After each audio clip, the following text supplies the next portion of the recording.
वबरकातुहू। हम आज coaching centres association Kashmir की तरफ से यहाँ पर एक थोड़ा रजिस्टर करने के लिए आए हैं, जो कि कल गवर्नर साहब LG साहब ने एक ऑर्डर इजरा किया था, कोविड के रहते कोचिंग सेंटर्स बंद रहेंगे। हम सभी मीडिया हाउसेस से इल्तिमास करते हैं कि वो हमारा साथ दें ताकि ये बात गवर्नर साहब तक पहुँच जाए कि हम चाहते हैं कि कोचिंग सेंटर्स को खुला रखें, पूरा SOPs फॉलो करके, पूरा फ्यूमिगेशन करेंगे हम, सैनिटाइज करके, जो भी SOPs होंगे, जो भी अप्रोप्रिएट बिहेवियर के मेजर्स होंगे इंशाल्लाह ताला उसको हम फॉलो करेंगे। लेकिन हाँ, बराए करम इस पर फिर से एक बार आप सोचें और अपनी राय इजहार करें। और तो मैं ये कहना चाहता हूँ कि ये ऑर्डर जो इन्होंने बनाया है उसमें इनको सबसे पहले स्टेक होल्डर्स को लेना चाहिए था, कोचिंग सेंटर्स के साथ बात करनी चाहिए, उनके ज़िम्मेदारान से बात करनी चाहिए थी, उसके बाद पेरेंट्स के साथ बात करनी चाहिए थी, उसके बाद स्टूडेंट्स के साथ बात करनी चाहिए थी, ताकि अच्छे से कंक्लूजन पे पहुंच जाए और इंशाल्लाह तमाम जो हमारा एजुकेशन सेटअप है वो मफलूज ना हो और वो सफ़र ना करें। शुक्रिया।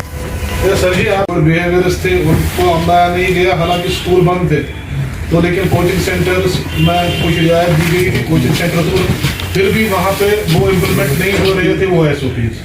जी हाँ, इस हवाले से मैं आपके साथ ये कहना चाहता हूँ कि जो कोविड के रहते हमने 2019 से हम पहले बंद है, 19 में तो कोई कोविड नहीं था, 19 में आपको पता ही है एब्रोगेशन ऑफ आर्टिकल हुआ था, उसमें भी हमारे बच्चे मफलूज हो गए, मेंटल स्ट्रेस की वजह से घरों में बैठे थे। 2019, 2020 और 2021 में पूरे बंद पड़े हमारे बच्चे, और एक ही ज़रिया था कि वो कोचिंग में जाए, अपनी जो एजुकेशन है वो कंटिन्यू कर पाए। अब जो भी हमसे मुमकिन हो पाया, जितना भी हमसे मुमकिन हो पाया SOPs के हवाले से हमने वो कर लिया है। जैसे कि आपने भी बोला कि वो फॉलो, हमने लेटर एंड स्पिरिट फॉलो किया। हमारे कोचिंग सेंटर्स में कोई भी बच्चा विदाउट मास्क एंटर नहीं होता है, कोई भी बच्चा विदाउट वैक्सीनेशन आज की डेट में नहीं है। 15 से 18 साल की जो उम्र के बच्चे हैं उन सबों को हमने वैक्सीनेट किया, और डिस्ट्रिक्ट एडमिशन के साथ हमने हाथ से हाथ मिला के, कंधे से कंधा मिला के हमने वो ड्राइव सक्सेसफुल कराई है, और उनके कहने के मुताबिक 98% जो बच्चे हैं वो वैक्सीनेट हो गए, वैक्सीनेट। और तो और हमारा जो पूरा स्टाफ है, पूरा स्टाफ हमारा वैक्सीनेटेड है, हमारा टीचिंग स्टाफ भी वैक्सीनेटेड है 100%। अब मुझे समझ नहीं आता है कि क्यों बंद है, किस लिए बंद है, वजह क्या। अगर आप कोविड के रहते बात करते हैं, क्या ये इम्प्लीमेंट नहीं होता है रेस्टोरेंट्स पे, क्या ये इम्प्लीमेंट नहीं होता है वो होटल्स पे, क्या ये पार्क्स पे और टूरिस्ट सेक्टर पे इम्प्लीमेंट नहीं होता है। टूरिस्ट सेक्टर से तो ज़्यादा खतरा है हमें बाहर से ओमिक्रॉन का जो लाहक, मतलब जो खतरा लाहक है वो ज़्यादा है। हमें तो इसमें कोई, इस वक्त तो हमारे बच्चे अपने ही हैं जो वैक्सीनेटेड है, 100% वैक्सीनेटेड है। मुझे नहीं लगता कोई इसमें कोई गुंजाइश है कि हमें कोई, हाँ SOPs आप कर सकते हैं, नो प्रॉब्लम। 50% बच्चे ही हम लाएंगे, हम 50% बच्चों को ही पढ़ाएंगे, ऑड इवन बेसिस पे 3 ही दिन पढ़ाएंगे, लेकिन कुछ ना कुछ लाए हम, कोई स्ट्रैटेजाइज कीजिए, कोई हमारे साथ बात करें, स्टेक होल्डर्स को सामने लाइए, टेबल पे लाइए, उसके बाद हम बनाएंगे कुछ इंशाअल्लाह। क्या I will add on. One question on that, please.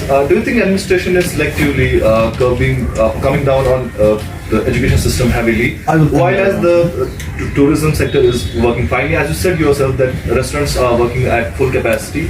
Second is, why do you think government is doing this? So we are not here to comment on what is the approach of government. We are here only about our institutes. Point is, in our institutes हमारे यहाँ पे जो बच्चे हैं वो 15 above है, और अभी जो रिसेंटली जो ड्राइव स्टार्ट हुई वैक्सीनेशन की, और हमने जो है, अगर आप ग्राफ देखेंगे या जो आपके पास डेटा अवेलेबल है, सारे स्कूल्स बंद है, तो वैक्सीनेशन कहाँ हो रही है फिर? जो ये वैक्सीनेशन वाला जो ये 15 to 17 वाला जो ये एज ग्रुप है, ये कहाँ हो रहा है? So it's only the coaching institute, and हम